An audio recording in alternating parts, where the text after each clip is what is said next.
चलें, okay. I am starting the revision. Please off your नहीं, on your videos and close your mic. Okay, yes everyone. तो आज हम revision कर रहे हैं अपना चैप्टर माइक्रोब्स एंड डिजीज का। माइक्रोब्स क्या होते हैं, हम पहले ही इस बात को डिस्कस कर चुके हैं कि microbes is a short term which we use for micro organism. Microbe जो है शॉर्ट टर्म है माइक्रो ऑर्गेनिजम्स की। माइक्रो क्या होता है? शॉर्ट, स्मॉल, टाइनी, और ऑर्गेनिज्म यानी कि लिविंग बीइंग। तो माइक्रो ऑर्गेनिज्म क्या हुआ? ऐसा the living thing which is too small or too tiny, which cannot be seen by a naked eye. We need a special equipment for seeing it.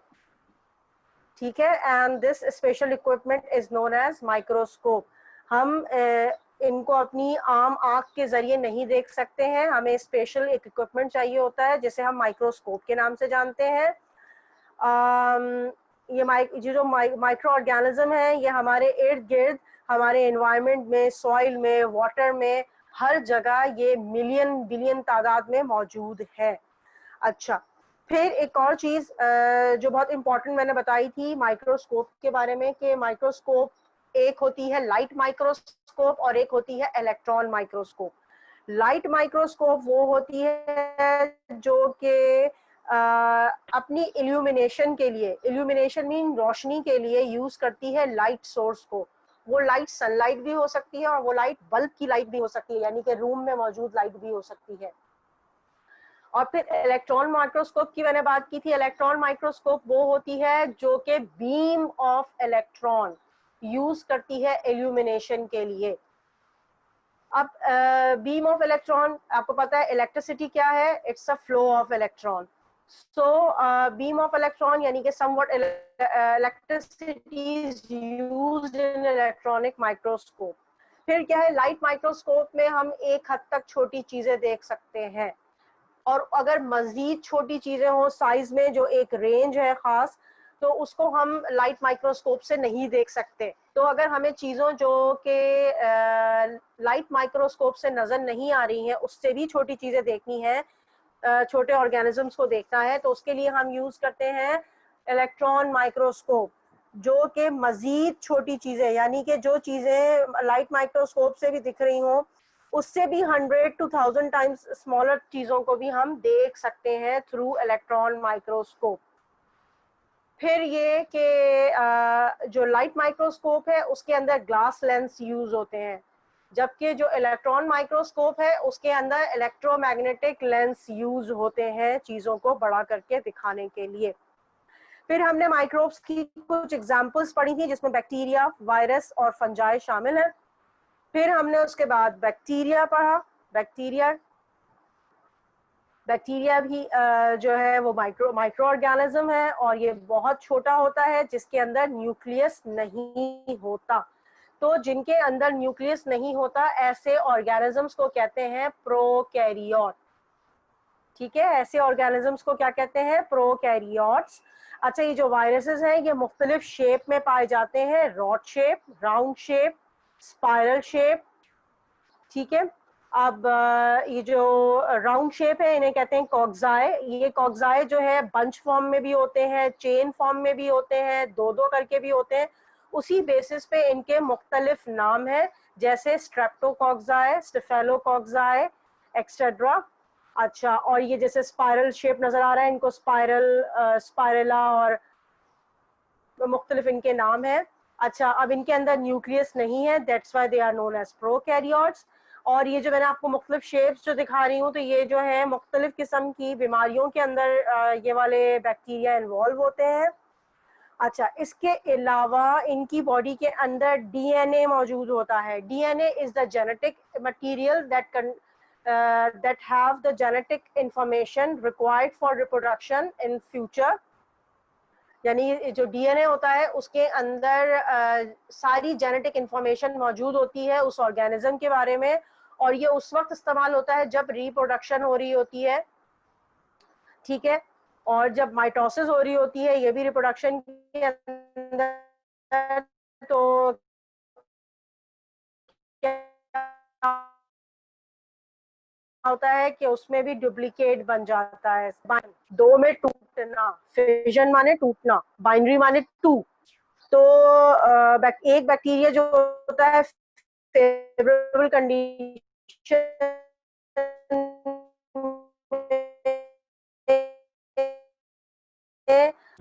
और अगर बहुत ज्यादा फेवरेट, एक reproduction होती है तकरीबन 20 मिनट के अंदर।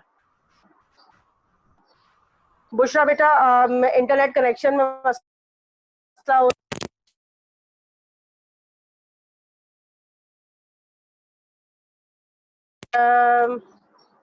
आई होप कि आपकी तरफ भी कनेक्शन बेहतर होगा।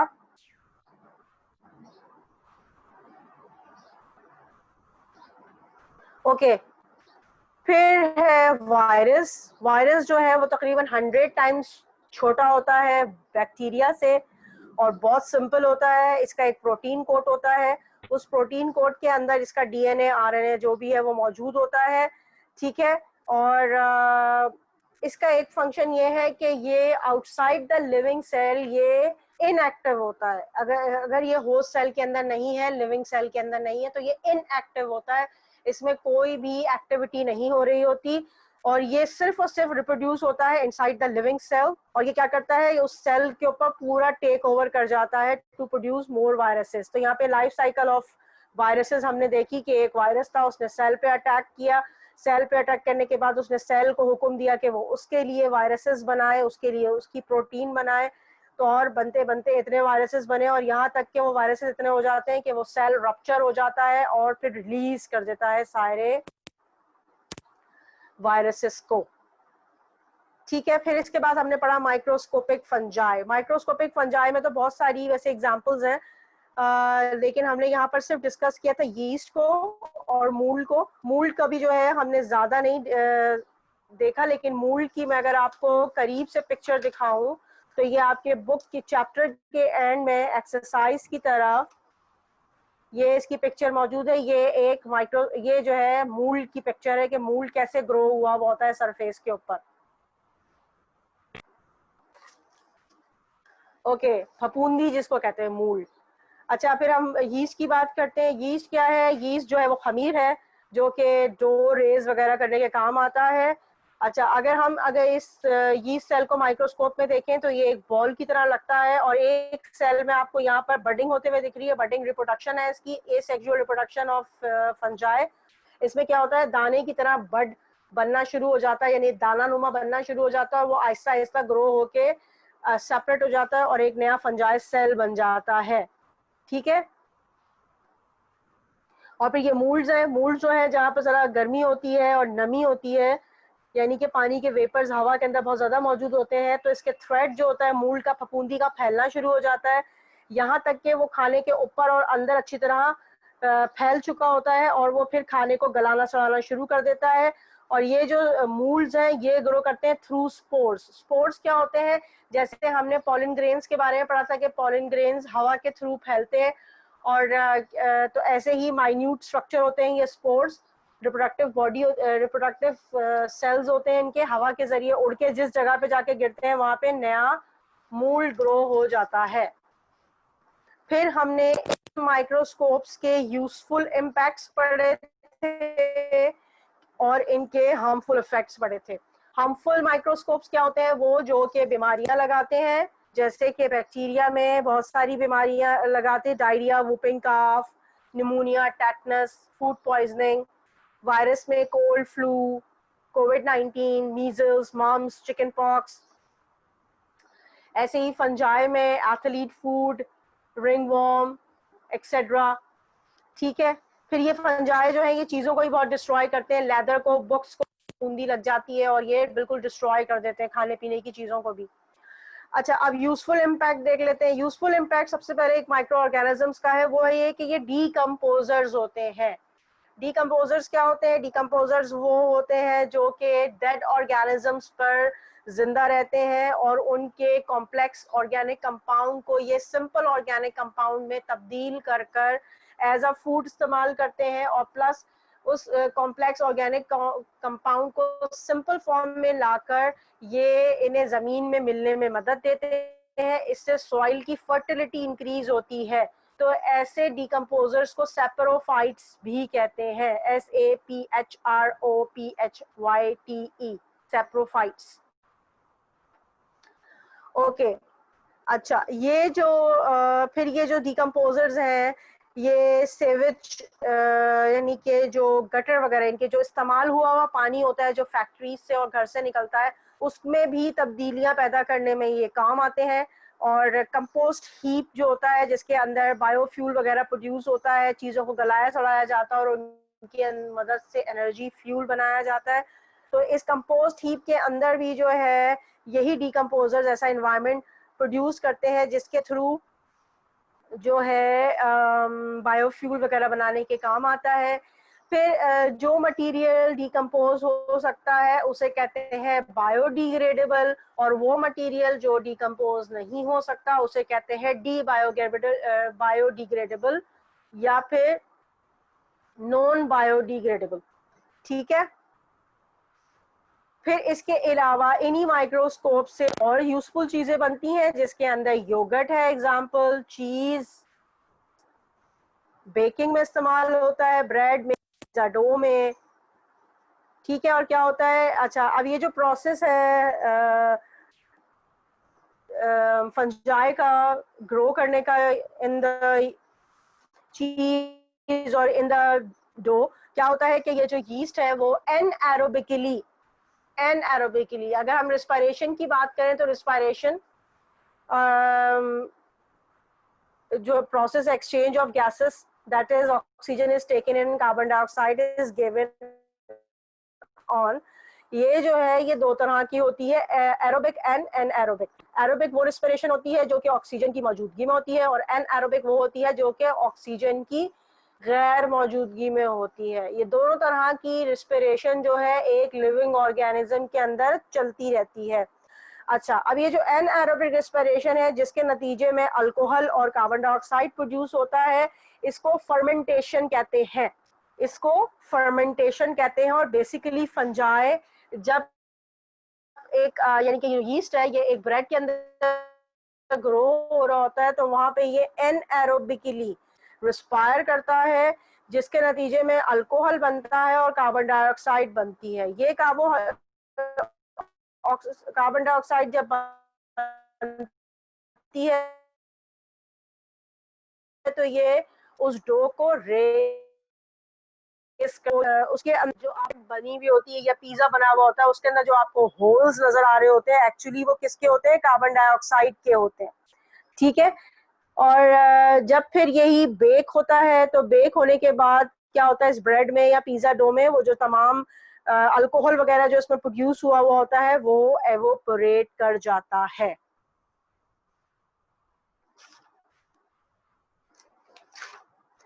अच्छा, अब यहाँ तक आप लोगों को कोई सवाल है या बस रिवीजन इसका काफी है, फिर मैं आगे कैरी ऑन करूं?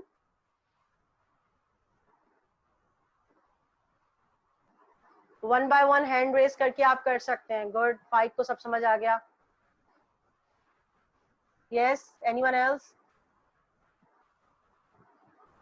हैंड रेस कर दें अगर जिसको नहीं समझ में आया, और जिसको समझ में आया वो थम्स अप कर दें।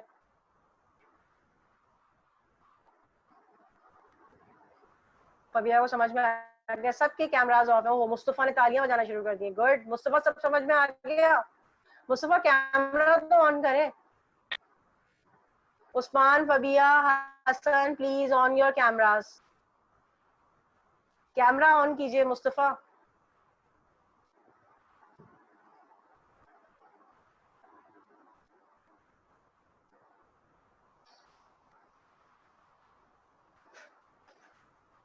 कैमराज ऑन कर ले, मैं कैरी ऑन करूं फिर आगे, ठीक है?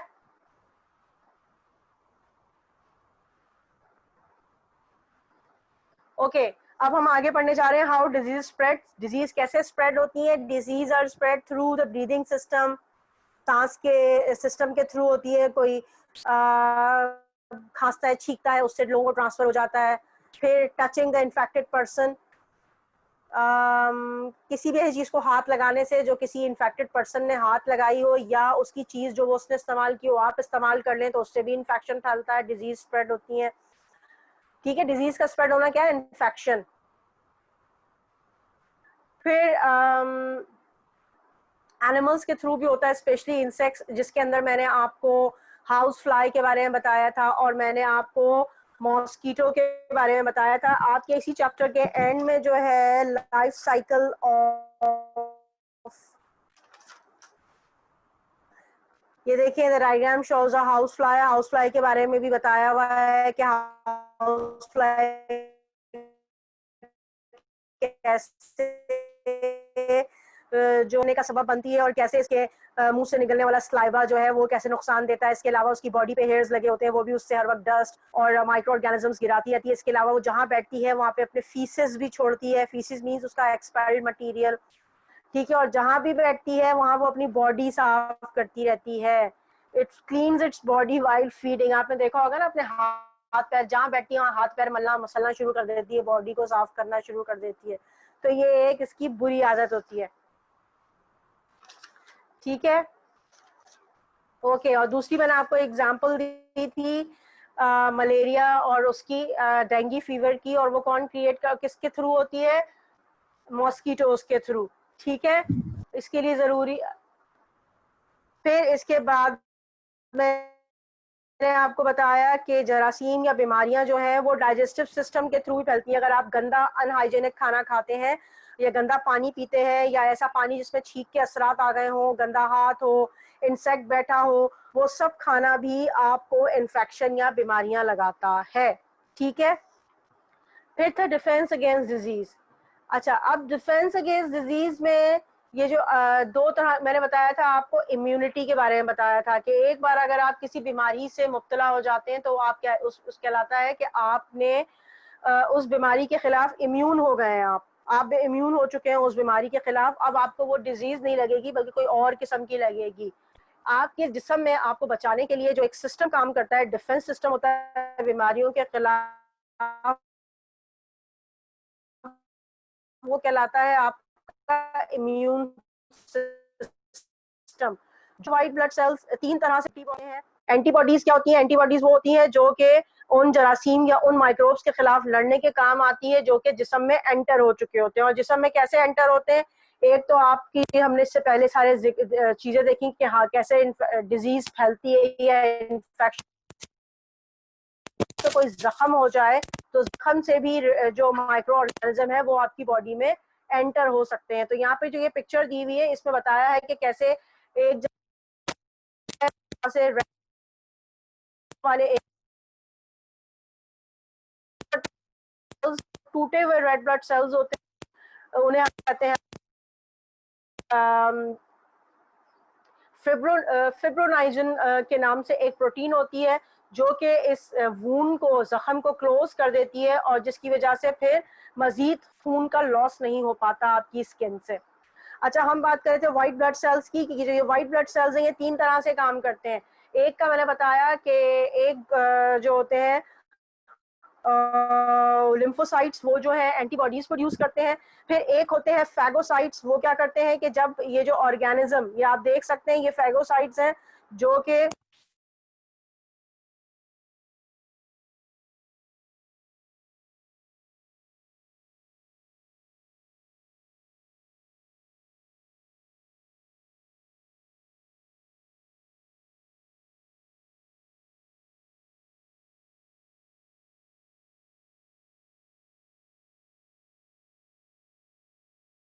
ऐसे होते हैं जो इस बीमारी के खिलाफ बनने वाली एंटीबॉडीज का जो है वो मेमोरी अपने पास सेव कर लेते हैं। ये मेमोरी उस वक्त काम आती है कि दोबारा अगर जब वही ऑर्गेनिज्म आपकी बॉडी पे अटैक करता है तो वो इस मेमोरी को इस्तेमाल करते हुए, अपनी याददाश्त को इस्तेमाल करते हुए दोबारा से वही ऑर्गेनिजम्स बना लेते हैं। और फिर इससे ये फायदा होता है कि वो जरासीम आपको दोबारा बीमार नहीं कर पाते और बॉडी उसके खिलाफ लड़ने को पहले से तैयार होती है। तो इस तरह की इम्यूनिटी जो हमने पढ़ी इसे कहते हैं एक्टिव इम्यूनिटी, ठीक है। ये क्या कहलाती है? Active immunity. फिर आ जाती है आर्टिफिशियल इम्यूनिटी। आर्टिफिशियल इम्यूनिटी जिसको हम पैसिव इम्यूनिटी भी कहते हैं, वो हासिल होती है हमें through vaccines, through plasma transfusion. जो आजकल आप लोग सुन रहे हैं कि कोविड-19 के पेशेंट जो हैं जो रिकवर हो चुके हैं वो अपना प्लाज्मा डोनेट कर रहे हैं। तो ये प्लाज्मा डोनेट करने से पैसिव इम्यूनिटी हासिल होती है। पैसिव इम्यूनिटी कहते हैं वक्ती इम्यूनिटी को, ठीक है। और मदर फीड के थ्रू भी जो है पैसिव इम्यूनिटी हासिल। तो आर्टिफिशियल इम्यूनिटी में हम यहाँ पर बात कर रहे हैं वैक्सीनेशन की। वैक्सीनेशन को इम्यूनाइजेशन भी कहते हैं। होता क्या है, वैक्सीनेशन एक प्रोसेस है जिसके अंदर वैक्सीन को बॉडी में इंजेक्ट किया जाता है या ओरली दिया जाता है। वैक्सीन क्या होती है? वैक्सीन जो है वो डेड और वीकेंड माइक्रोब्स होते हैं जो कि उस दवा के अंदर मौजूद होते हैं, जिसे वैक्सीन कहते हैं। जब आप वैक्सीन आपकी बॉडी में इंसर्ट की जाती है तो उससे आपको हल्की सी डिजीज होती है, उसी वही वाली जो उस ऑर्गेनिज्म से हो सकती है, लेकिन कभी इतनी ज़्यादा हाई टेम्परेचर वगैरह आपको नहीं होता, उसके सिम्टम्स इतने ज़्यादा नहीं होते कि जो नोटिसेबल हो, बिल्कुल माइल्ड फॉर्म में होती है। और इतना टाइम आपकी बॉडी को मिल जाता है कि वो उसके खिलाफ एंटीबॉडीज बना ले। तो क्या होता है कि इन फ्यूचर जिस बीमारी के खिलाफ आपने वैक्सीन इस्तेमाल की होती है, अगर आपको वो बीमारी हो तो आप उसके खिलाफ लड़ने को पहले से तैयार होते हैं। फिर ये कि आप डिजीज को फैलने से कैसे रोक सकते हैं, बहुत सारे तरीके हैं। सफाई सुथराई रख के, थॉरली कुक अच्छे से पका के खाना खाने से, और जो है फ्रिज और फ्रीजर में जब उसको ज़रूरत नहीं है तब रख दिया जाए, बाहर नहीं छोड़ा जाए कि उसमें माइक्रो ऑर्गेनिजम्स ग्रो हो जाए। सफाई सुथराई का ख्याल रखकर रेगुलर नहाने से, शॉवर लेने से, फिर इसके अलावा हाथ पैरों को साफ करने से, हमेशा खाने से पहले हाथ धोना, अपने जो है after using the toilet wash your hand. इसके अलावा अगर आपको कोई कट है या कोई वूंड है तो आप क्या करें, उसको प्रॉपर्ली बैंडेज करें और उसकी सफाई सुथराई का ख्याल रखें। फिर इसके बाद मैंने आपको डिफ्थेरिया के बारे में बताया। Diphtheria successful story for immunisation. Diphtheria एक डिजीज थी चेस्ट की, चेस्ट इन्फेक्शन था जो बैक्टीरिया की वजह से होता था, और ये इंग्लैंड और वेल्स में 1940 और 1914 से लेकर 1940 तक बहुत कॉमन था और काफ़ी लोगों को इसने इन्फेक्ट किया था। फिर ये कि जब इसकी वैक्सीनेशन बन गई थी तो फिर उसके बाद इससे लोगों की इन्फेक्शन में नोटिसेबल हद तक कमी आ चुकी थी। अब ये कि आप लोगों का ये पूरा चैप्टर रिवाइज हो गया है दोबारा से। अब आपका काम ये है कि आप लोग अच्छे से इसको पूरा थॉरली देखें। एंड की एक्सरसाइजेस हम पहले भी सॉल्व कर चुके हैं, दोबारा देख लीजिएगा। वर्ड बुक की एक्सरसाइजेस देख लीजिएगा, और जितने इसमें टेस्ट योरसेल्फ के अंदर। आपकी मेरी आवाज़ नहीं आ रही मुस्तफ़ा को? मुस्तफ़ा बेटा, आपके इंटरनेट कनेक्शन में कोई प्रॉब्लम हो सकती है, वीक हो सकते हैं सिग्नल्स। चलें, टेस्ट योरसेल्फ के अंदर जो क्वेश्चंस हैं शॉर्ट वाले उनको देख लीजिएगा। लॉन्ग में मैं आपको बता चुकी हूँ how disease spread, how disease control, और द यूजफुल इम्पैक्ट और harmful impact of body of micro organism on human body, और इसके अलावा disease cause by the micro organisms, इनको देख लीजिएगा। ठीक है, तो इससे आप लोग की अच्छी खासी अच्छी तैयारी